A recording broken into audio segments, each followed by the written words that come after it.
Good morning. I send my greetings from the southern side of the family in South Africa, Sandton, Johannesburg. I am Pretty Kubyane, the co-founder of Coronet and the eFama app. Firstly, I would like to extend my gratitude to the organizers, the Code 24/7 team for putting us together today on a very important topic on the decentralized technologies. Specifically, the topic I will be discussing is on DAOs. So, DAOs are not new at all, especially in Africa, at least from where I actually come from.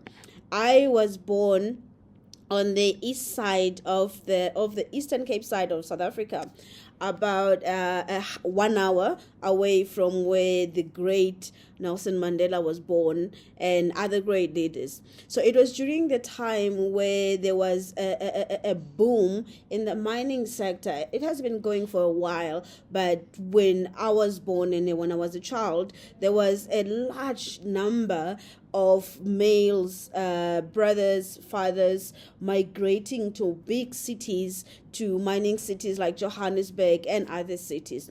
So what that did is it was such that every second family, now we were seeing a brother or a father having to migrate, and that impacted the agriculture economy a lot because we were still a farming community in our village. So I myself, I was born in a farming community as well. We own about 6 acres of land, my father's land, my grandfather's land, and my father's brother, my uncle, who was a bit of a cool dude who kind of thought agriculture was not his thing. So we took his farm and we put them together. So we had about 6 acres of land. So because of that shortage of skill, manpower not being there, the community came together so well to collaborate together. So they would form a cooperation. They would form what we'll call eLima, and which was a bit of a bartering system. I'll explain what bartering is in a moment. So what will happen is we'll have a group of men that have ox and they have farming equipment. So one, they will help female-led homes now that a brother or a father is no longer living in a village, is in the big city, in the mining, working for the mining sector. So they will avail skill, they will avail resources and human capital to help them to farm. Two, they will share best practice. They had their own seed banks, so they will share good seed with each other, and they will share good practices. So to make sure that everybody is able to produce food for themselves and participate in this farming economy. So now when the goods are ready, we will exchange goods among each other as a village, which is where the bartering system worked. So what that means is we will exchange crop for crop, meaning I will give you mealie, you give me spinach. Or we'll exchange crop for meat, meaning I'll give you spinach, you give me a chicken.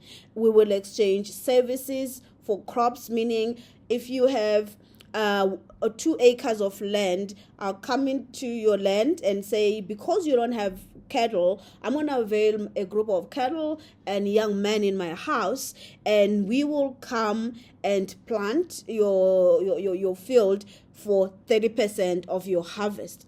And the last part that we did, we'll exchange crop and stock for and even work for investment. So what will happen is, if a young man, for example, they don't have ox in their home, they will go to an uncle or just a neighbor to say, I'm going to look after your 100 head of cattle, and then when I finish school and I need to go to university, you're going to put aside about 4 cattle to pay for my education.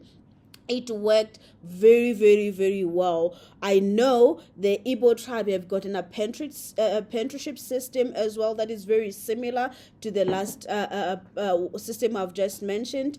And of modern, the influencer community as well is doing a bit of buttering, because I give you a laptop, I'll give you a phone in exchange of your audiences. There's no money that is exchanging hands there. So it was an amazing system. There's three things that we can learn from that. One, it was very inclusive. That meant that everybody could participate within the economy, no matter the size. If you don't have equipment, we help you. If you have a smaller farm, we help you. Two, it was transparent. Everybody knew where everything come from. So when today we talk about in farming, we talk about farm to fork. That was our default system. We were living in the farm and our food ended up at the table. And lastly, it was decentralized. Services and goods can exchange hands without a centralized authority to oversee after that. Amazing system, but it had limitations. So some of its limitation was sometimes there's an oversupply of similar produce. So there's too much mealie, there's less chicken or less cattle to exchange. It was difficult to use to value as to when we exchange as to like how much spinach must I give you to get a chicken. Number three, it was a bit not very scalable because we could only do it with our village, maybe the village next to our village. So that was an issue when it comes to the demand now was starting to grow, and the village was not coping with in terms of or responding to the demand. Our speed of supply was not matching the how much the population was growing. Second last, it lacked sustainability. So it was a bit of a hand-to-mouth type of a system, which is something that we don't want, especially with Africa growing at such an alarming rate in terms of population. So it was hard to commercialize at scale, even though it was a good system. And lastly, it had legacy issues, meaning it was not very easy to have asset to pass into the next generation like commercial farming work in our days. So fast forward later, what we have seen is amazing. We have seen scale in agriculture. A lot of jobs have been created. Over 60% of African population work within within agriculture or any part of the food supply chains. We've got incredible technologies, but we still have a lot of issues. One of the issues is exclusion. So we are experiencing a number of farmers being excluded, a big amount of farmers. We are, for example, we have about 40 million farmers in Africa. 33 million of those are smallholder farmers. Only 7 million out of 40 million farmers actually dominate more than 80% of the market. That's a huge gap. We have an issue of sustainability as well. I think just tonight, about 811 million people globally are going to go to bed without food. The sad part of it is that some of those are farmers. During lean times, they don't have food, meaning that the farming business to some extent is still a little bit not sustainable because of a number of issues. And we see lots of inequalities as well, where cocoa farmers can't even afford chocolate, where there's a lot of gender income gaps within the farming and the food supply chains. There's lots of unfair trade as well, discrimination of a number of groups. So one of the good example, Kenya, in just last year, beginning of last year, they had this potato issue when a big chain of restaurants was buying elsewhere because they were saying the Kenyan farming community doesn't produce potatoes to the standard that they are looking for. They don't produce to the capacity, to volumes that they're actually looking for. So that was a bit of a weird thing. We have seen a lot of farming where cocoa is being farmed, where there's People are not paying for fair price. There's exploitation of children. So as you can see, there's a whole lot that has been improved from a good system that worked but lacked scale and lacked sustainability and systems in place that we actually need. So what we are looking for really is to find something in the middle. We need scale.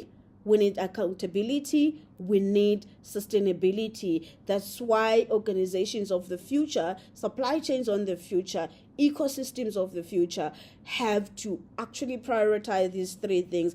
And that is where the blockchain technology and other decentralized technologies actually come in to help in just four ways, especially within the food security, because that's the example that I'm using. One, to help improve productivity, to secure product quality and sustain and maintain it. Remember the story about the big retail restaurant chain complaining about quality issues, that sometimes they are good, sometimes they are not good.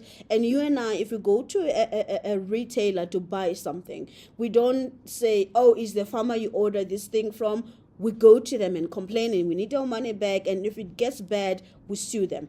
Thirdly, collective bargaining, and the last part is the inclusion. That's how this kind of organization and decentralized technologies can help within DAOs. So on the improving productivity, we have what we call co-ops in South Africa, and I think it's practiced across multiple other countries as well. So what happens is a group of families, like 10 families, will come together and share equipment and farm together. So it can only be a group of 10.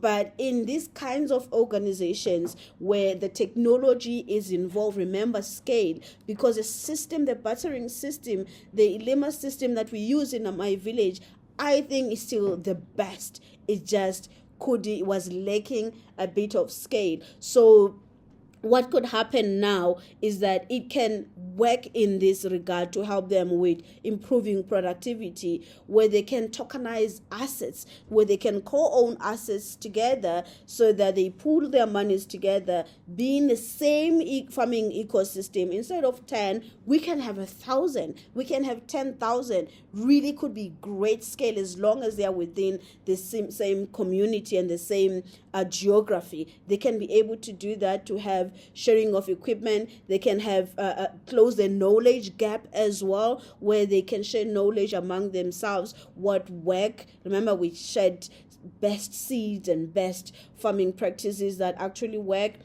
Secondly, quality assurance is one of the big issues, which could be very expensive, especially for smaller farmers. So these technologies such as blockchain have capabilities to track produce, to keep records in such a way that it produced the best quality management system that was actually not even there with big companies, because there's often a third party that come and observe and test produce and then keep that data available when there's an issue. But today we can have all the parties in one ecosystem, finding out in real time that those apps that have been planting, they'll be ready in 7 days. This is what went into it. This is a process. This is when they will be harvested, when they are being transported. This is a temperature reading, and all of that can be stored in a blockchain that cannot be messed up with. The records cannot be edited, cannot be changed. And it's in real time, and everybody gets a copy without anybody getting involved. That's the power of smart contract automating the entire process, which is really cool. Third thing is the collective bargaining. One of the alcohol companies in South Africa has grouped about 100 farmers together because they need to buy in bulk. So they've grouped them together to say, this is how you do the farming thing. They do training them, they give them the standards, because they could only work with commercial farmers before, but now policy and regulation is forcing them to involve small and semi-commercial farmers. So they've grouped them together to produce together. And with these kinds of decentralized technologies, it can do that at scale, similar to improving productivity. Thousands of farmers can produce, say, tomatoes for a farm, from a brand that make tomato sauce and all these things at scale. They can produce for restaurants, hotels together in bulk, because if they are part of the same ledger, their records are kept together. They're using same methods. They are monitored in real time together. And the last part is obviously financial inclusion, which is very, very important, because if they can come together and collectively bargain to bid and get a contract that is a commercial contract that is long term, they have volumes. Now the blockchain and other decentralized technologies, it gives them a paper trail of the proof of trade that they can produce to secure more funding to grow their farm. So they have financial records that are immutable, financial records that are reputable, which is something that is very, very amazing that these kinds of organization can do to bring about that scale, that sustainability that is required, but accountability as well, to ensure that small and big communities are also participating within the economy. With all of this being said, where does you and I come from? Where does Africa come into this? I'm going to close with one of the most amazing things that Professor Chilizi, who used to be a vice chancellor of one of the great big universities in South Africa, I believe now he's heading UN University. He, in his book, Closing the Gap, he mentioned 3 things that will accelerate Africa, because sometimes blockchain, we want to jump in, AI, we want to jump in 20 years later after it's been going, and we're always late. So he mentioned 3 things. 1, academia and education, the importance of that, having that academia, having that education, so that we can have skill that is produced within Africa. Second one was the IP, ownership of the IP, all these solutions that run and power this organization being created and owned on the African soil. And the third one that he mentioned was the entrepreneurship side, the leveraging of frontier technologies to better supply chain, to better production, to manage and produce at scale, which is very, very amazing. 2 weeks ago or 3, we launched our first version of eFama app, and I am very proud because it's a tale of two technologies that we have built so far. The first one that we built it with an American-based company, and 100% of the talent did not come from Africa. And that was very worrisome for us as a team, as Africans, because we want skill to come from this continent. We want IP to remain in this continent. So on the second time when we were building eFama, we work with teams from Nigeria, Ghana, and South Africa. All of them were below the age of 30. So young Black Africans build this solution, built by Africans for African. And that is the future that we see. So the efforts of Coach 24/7 to produce over 1 million smart contract developers by 2030, I cannot stress enough just how incredible and critical the talent actually is. And events like this as well really add to that, educating the importance of us getting involved in creating these technologies that will power the future. We are the part of creating the future. We are the part of creating the Africa that we want, that we would like to live in. On that note, that's where I will end it from here. The conversation continues. We can continue this conversation on LinkedIn and other platforms. I would like to thank the organizing team again for putting this together and bringing us together here. And thank you so much again for having me. Hope you have a good day and a productive, restful week from my side, from South Africa. Thank you for having me.